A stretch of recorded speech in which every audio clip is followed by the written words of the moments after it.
Office आते वक्त रमाकांत की बस छूट गई थी। इसके कारण उसे ऑफिस पहुंचने में बहुत देर हो गई। जैसे ही वो ऑफिस पहुंचा, ऑफिस बॉय ने उसे बताया कि बॉस ने उसे अपनी केबिन में बुलाया है। रमाकांत समझ गया कि बॉस से आज उसे जबरदस्त डांट मिलने वाली है। तुम हद करते हो रमाकांत, ऐसे कैसे चलेगा? सॉरी सर, वो बस छूट गई थी इसलिए लेट हो गया। मैं लेट के लिए कुछ नहीं कह रहा, वैसे भी महीने में 10 दिन तो तुम लेट ही आते हो। मैं कह रहा हूँ सेल्स के लिए। ये तीसरा महीना है, तुमने एक भी वाटर प्यूरिफायर नहीं बेचा है। देखो, मैं इस तरह मुफ्त में तुम्हें सैलरी नहीं दे सकता। नहीं सर, मैंने तो 3 प्यूरिफायर। रमाकांत के बॉस उसे डांट ही रहे थे कि तभी उनके दरवाजे पर नॉक हुई। उन्होंने कम इन कहा तो रमाकांत के साथ ही काम करने वाला प्रभाकर अंदर आया। उसे देखते ही बॉस खुश हो गए। सर, आपने मुझे बुलाया था? अरे आओ आओ प्रभाकर, ये लो तुम्हारे लिए। बॉस प्रभाकर को एक लिफाफा देते हैं। प्रभाकर उसे खोलकर देखता है। उसमें एक लेटर होता है जिसमें उसके प्रमोशन की बात लिखी होती है। Promotion? Thank you so much sir. अरे प्रभाकर, कुछ सेल्स टिप्स इस रमाकांत को भी दे दो। 3 महीने हो गए, इससे एक प्यूरिफायर नहीं बिका। जी बॉस, दे दूंगा। प्रभाकर, इस महीने मुझे प्यूरिफायर की सेल नहीं मिली तो तुम्हें ऑफिस आने की कोई जरूरत नहीं है। बॉस की बात को सुनकर रमाकांत ने प्रभाकर की ओर घूर कर देखा। प्रभाकर उसका सीनियर था और वो हमेशा रमाकांत के सीधेपन का फायदा उठाता था। उसके नाम की सेल्स वो खुद के नाम पर लिखा देता। 3 महीने से रमाकांत ने जो भी सेल की थी उसने उस पर अपना नाम चढ़ा लिया। वह बॉस से उसकी शिकायत नहीं कर सकता था क्योंकि बॉस प्रभाकर को बहुत इंटेलिजेंट समझते थे और उसे बुद्धू। बहरहाल जब वो बॉस के ऑफिस से बाहर आया तो एक और सदमा उसका इंतजार कर रहा था। उसने देखा कि प्रभाकर कामिनी से हंस हंस कर बातें कर रहा है और उसे अपने प्रमोशन की बात बता रहा है। अरे बहुत बहुत मुबारक हो प्रभाकर सर, आप तो सच में कमाल है। अरे कमाल वमाल कुछ नहीं है कामिनी, बस मेहनत करता हूँ, बाकी सब ऊपर वाले के हाथ में है। अच्छा कामिनी, अगर तुम आज फ्री हो तो हम शाम को कॉफी पीने चले? क्यों नहीं सर, ये तो मेरा सौभाग्य होगा कि आपके जैसे सीनियर के साथ कुछ वक्त बिताने का मौका मिलेगा।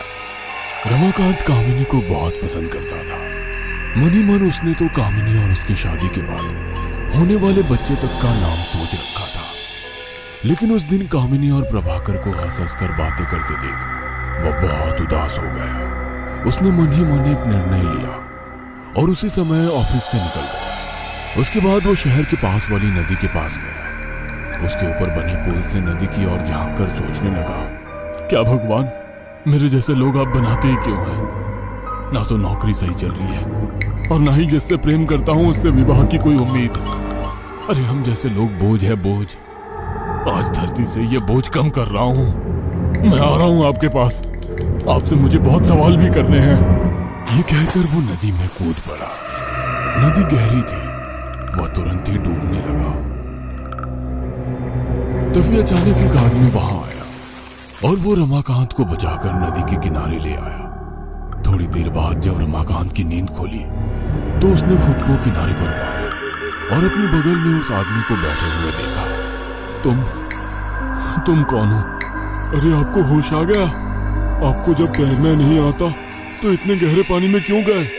आप डूब रहे थे और मुझे आपको बचाना पड़ा। अरे भाई, मैं आत्महत्या करने के लिए कूदा था, तुमने मुझे क्यों बचा लिया? क्या समय आ गया है, कोई चैन से मरने भी नहीं देता। ऐसा मत कहिए, भगवान ने ये कीमती जान इसलिए नहीं दी कि आप आत्महत्या करके इसे खत्म कर लें। तो क्या करूं? हर दिन घूट घूट कर मरता रहूं? उसके बाद रमाकांत ने उस आदमी को अपनी दुख भरी कहानी बताई। बस इतनी सी बात पर जान देने निकल पड़े? तुम्हारे लिए ये इतनी सी बात है, मेरे लिए बहुत बड़ी। वैसे तुम भी क्या समझोगे, तुम पर तो नहीं बीत रही है ना? रमाकांत, तुम्हारी सारी परेशानियों का हल है मेरे पास। उसके बाद उस आदमी ने एक डायरी और पेन निकाला। उसे देखकर रमाकांत ने कहा, अरे भाई, तुम भी कोई सेल्समैन हो क्या जो डायरी और पेन बेचते हो? ये कोई मामूली डायरी और पेन नहीं है, ये जादुई है। इसके हर एक पन्ने पर तुम एक विश लिख सकते हो। जैसे ही तुम वो विश लिखोगे, तुम्हारी वो विश पूरी हो जाएगी। अरे भाई, सुबह से कोई नहीं मिला है क्या तुम्हें? देखो, मैं पहले से ही बहुत परेशान हूँ, प्लीज मुझे छोड़ दो। रमाकांत, मैं झूठ नहीं बोल रहा, एक बार लिख कर तो देखो विश। रमाकांत को विश्वास तो नहीं था, लेकिन फिर भी उसने पहली विश उस डायरी पर यह लिखी कि उसे 10,000 रुपए मिल जाए। जैसे ही उसने विश लिखी, उसके हाथ में 10,000 रुपए आ गए। उसे अपनी आंखों पर भरोसा नहीं हो रहा था। थोड़ी देर तक वो उन नोटों को देखता रहा, फिर उस आदमी से पूछा, तुम क्या कोई जादूगर हो? नहीं, मैं जादूगर नहीं, जिन्न हूँ। तुम फिर से शुरू हो गए। भला जिन्न भी कहीं ऐसे होते हैं? होते हैं रमाकांत, हम किसी का भी रूप धारण कर सकते हैं। वैसे अब तो तुम्हें विश्वास हो गया ना कि ये जादुई डायरी और पेन है जो तुम्हारी हर विश को पूरी कर सकता है? हाँ। ठीक है, फिर आज से ये तुम्हारा हुआ। तुम इसके हर एक पन्ने पर अलग अलग विश लिखो, उसे पूरी करो और खुश रहो। लेकिन क्या? लेकिन ये कि अब से मैं तुम्हारे पास ही रहूंगा। मैं औरों को तो नहीं दिखूंगा, लेकिन हमेशा तुम्हारे साथ रहूंगा। रमाकांत बहुत खुश था। उसे लग रहा था अब वो अपनी हर ख्वाहिश पूरी कर सकता है। उस दिन रमाकांत अपने घर में चैन की नींद सोया। अगले दिन उसने उस डायरी के एक पन्ने में एक बहुत बड़े घर की विश लिखी। वो किराए के छोटे से घर में रहकर तंग आ चुका था। तुरंत ही उसे एक आलीशान घर मिल गया। फिर उसने एक महंगी कार की विश की, वो भी पूरी हो गई। लाखों रुपए मांगे, वो भी मिल गए। कुछ महीनों बाद अब वो पुराना रमाकांत नहीं रहा, बल्कि वो जाना माना रईस रमाकांत हो चुका था। एक दिन अपने बड़े से स्विमिंग पूल में तैरते हुए उसे प्रभाकर की याद आई। मेरे सीनियर प्रभाकर ने मुझे बहुत बेवकूफ बनाया है, मेरा हक मारा है। अब उसे इसकी सजा मिलनी चाहिए। अब मैं बताता हूँ उसे कि दूसरे का हक मारने का अंजाम क्या होता है। उसके चलते मेरी नौकरी खतरे में आई थी ना, अब उसकी नौकरी भी नहीं बचेगी। उसके बाद रमाकांत ने उस डायरी में लिखा कि प्रभाकर बीच मीटिंग में सबके सामने बॉस को जूते से मारे। इधर उसने विश लिखा, उधर वो पूरा हो गया। प्रभाकर के जूता मारने के कारण उसके बॉस ने उसे नौकरी से निकाल दिया। रमाकांत ये जानकर बहुत खुश हुआ। अब तो रमाकांत उस डायरी और पेन से कहीं गैर जरूरी चीजों की मांग भी करने लगा।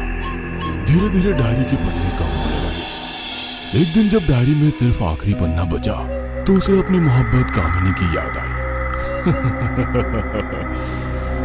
आज मेरे पास सब कुछ है, सब कुछ, दौलत, शोहरत, महंगी गाड़ी, आलीशान घर, बस मेरी महबूबा कामिनी ही नहीं है। मुझे नहीं लगता है अब उसे मेरे पास आने से कोई दिक्कत होगी। रानी की तरह रखूंगा मैं उसे, रानी की तरह। आज इस डायरी में आखिरी विश लिखकर उससे शादी कर लूं, फिर जिंदगी आराम से कटेगी। ये सोचकर वो डायरी के आखिरी पन्ने में अपनी आखिरी विश लिखने लगा। लेकिन ये क्या, वो उसके आखिरी पन्ने में अपनी आखिरी विश लिखने की लाख कोशिश करता, लेकिन वो लिख नहीं पाता। वो बहुत परेशान हो गया। परेशान होकर वो जिन्नू को बुलाने लगा। अचानक वो जिन्नू उसके सामने प्रकट हो गया। जिन भाई, ये देखो, तुम्हारी जादुई डायरी और पेन खराब हो गई है। मैं इस पर अपनी आखिरी विश लिखना चाह रहा हूँ, लेकिन मैं लिख नहीं पा रहा। प्लीज तुम मेरी मदद कर दो ना। रमाकांत, इस डायरी की एक बात तो मैं तुम्हें बताना ही भूल गया। इसके आखिरी पेज पर तुम नहीं लिख सकते। इसके आखिरी पेज पर मैं अपनी विश लिखूंगा। तुम्हारी विश? उसके बाद जिन ने रमाकांत से कहा, हाँ रमाकांत, मेरी विश, क्योंकि तुम इंसानों की कोई भी विश कभी आखिरी नहीं होती। ये मिल जाए तो वो चाहिए, वो मिल जाए तो ये चाहिए, ये पूरा हो गया तो वो पूरा करना है, वो पूरा हो गया तो फिर कुछ और पूरा करना है। पूरी जिंदगी उसे कुछ ना कुछ चाहिए। अरे ये तो गलत है, मेरी आखिरी विश तो पूरी ही नहीं हुई है। मैंने कहा ना, कोई विश आखिरी नहीं होती। तुम्हारी विश क्या है? तुम क्या लिखने वाले हो इस पन्ने पर? मैं आज से तुम्हारे जैसा यानी इंसानों के जैसा जीवन जीना चाहता हूँ, और आज से तुम जिन्न की तरह जियोगे। अरे ऐसा मत करो भाई, मुझे नहीं बनना जिन, मुझे आदमी ही रहना है। तो इसके लिए तुम अपनी तरह ही एक लालची इंसान को खोजो, उसकी मदद करो जैसे मैंने तुम्हारी की थी, फिर ये विश वाली डायरी उसे दे दो। ये कहकर जिन्न ने उस डायरी में अपनी विश लिख दी। उसके बाद वो इंसान में तब्दील हो गया और रमाकांत जिन्न में। रमाकांत के लालच और आखिरी विश की चाहत ने उससे उसका सब कुछ